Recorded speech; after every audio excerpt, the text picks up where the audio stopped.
the pre-operative X-ray for the metacarpal fourth right hand, and you can see this is the long oblique displaced fracture, and the length of the metacarpal is also reduced. So this is the AP X-rays which we have just taken before the surgery during the with fluoroscopy. Now we'll go for the lateral X-rays, and this is the lateral X-ray. You can see this fracture is completely displaced. One is dorsal fragment and another one is the volar fragment. So now I'm going to take. So today we are going to do the fracture fixation of the fourth metacarpal. As you have seen in the X-ray, this is the long oblique fracture all along this. So before starting the procedure, just mark the metacarpal head and base, and accordingly on the ulnar side you have to give the incision. Better to avoid the incision on the exactly over the tendon, as I can feel the bone here. Over this there will be extensor tendon, so it will be little bit on the ulnar aspect. So we have inflated the tourniquet, and let's start with the incision. This is the straightforward surgery, so no need to worry about any vascular structure. So this is the skin. Might some dorsal vein will come on the way.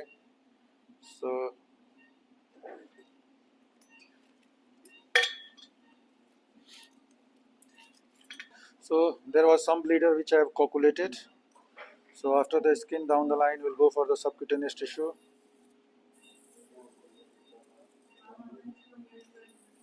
Again, this is the bone. So the vein we are going to separate it.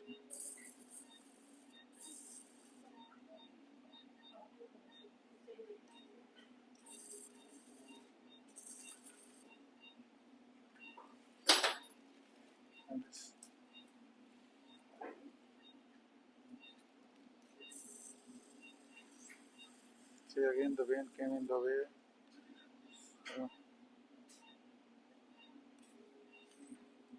The dorsal area is full of veins, so try to avoid as much as possible, but sometimes we have to sacrifice it. I am using the coagulation mode, so I don't think there will be any much bleeding. Self-retaining, please. The extensor tendon. So this is the fascia over that. See, this is the glistening structure.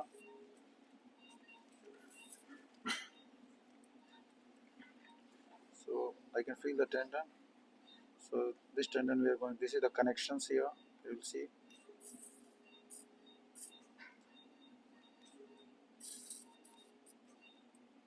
So you can see this is the connections of the intertendinous. Yes, this area. So we'll just try to retract this tendon laterally. Hold this on the retractor, and I can feel the bone here.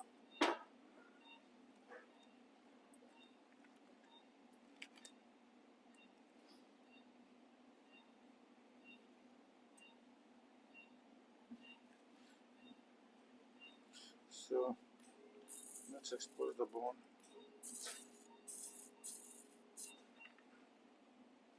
And this will be the intra-OCI muscle in between. So let me expose the bone and then I'll come back to you. You can see this.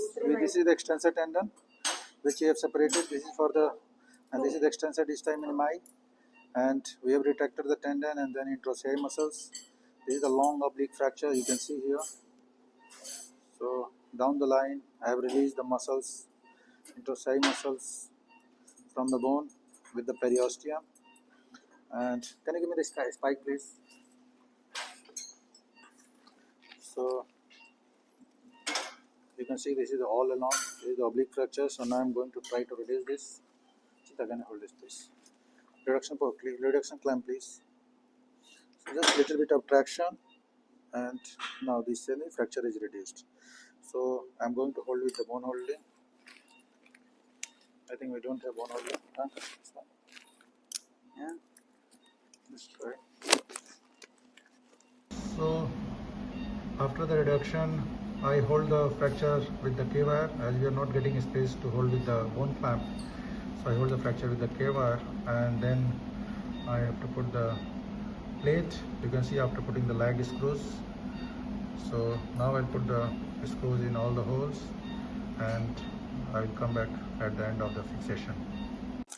We have reduced the fracture and we have stabilized with the lag screws, and then we put one K-wire to hold the plate. We put two distal screws. Now the last screws I am going to put here in the proximal part.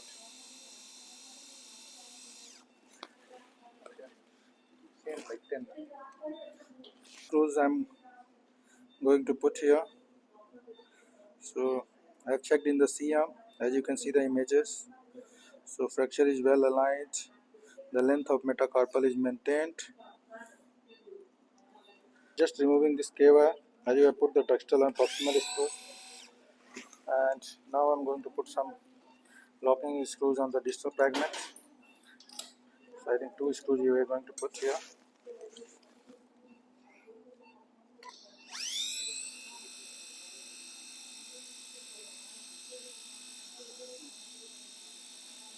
So let me put all the screws and then I'll come back to you. So you can see this fracture is well aligned and the length of the metacarpal is also maintained. There is no overriding. We have put the three screws in the proximal part, one and the screw here, one is the lag screws, and these are the two screws down. So total we have put the 7 screws, and the length of the fracture is well maintained and length of the metacarpal is well aligned. So now we have already taken the wash. Now we will close this. We then try to close the plate introcei with the vicryl and some superficial fascia, and then we will close the skin. So this is the final X-rays after the reduction of the fracture. You can see the length of the plate, and you can see this metacarpal is well aligned and the plate is in the C2. This is the proximal joint line, so it's little bit away from the joint line also. And now we'll see in the lateral view, you can see this. There is little bit combination as here, but it's okay. I'm very much satisfied with the surgeries. Thank you. So I'm just taking some few bites to close the introcei muscles. It's very important, otherwise patient will do the irritation of the implant. Cut this one please. For the better recovery and healing of the fracture. So I'll take one or two more stitches here.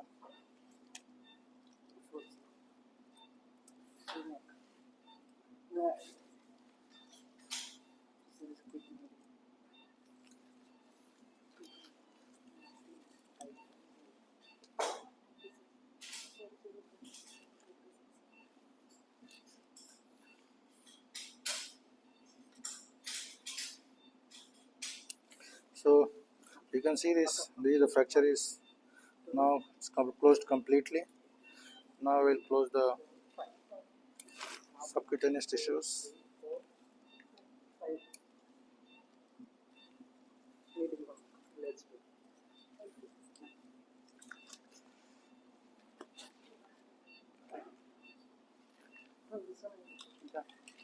Chinta, can you cut please? My assistant is Mr. Chinta, is very expert in doing the cosmetic stitches. So after me, he is going to do the subcutaneous stitches.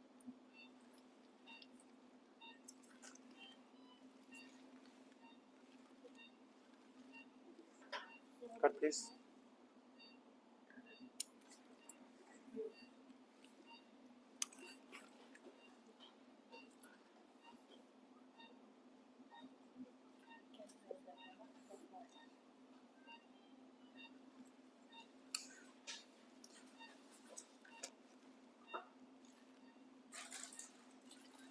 So this is the final subcutaneous stitch. Now we'll put the rapid 30.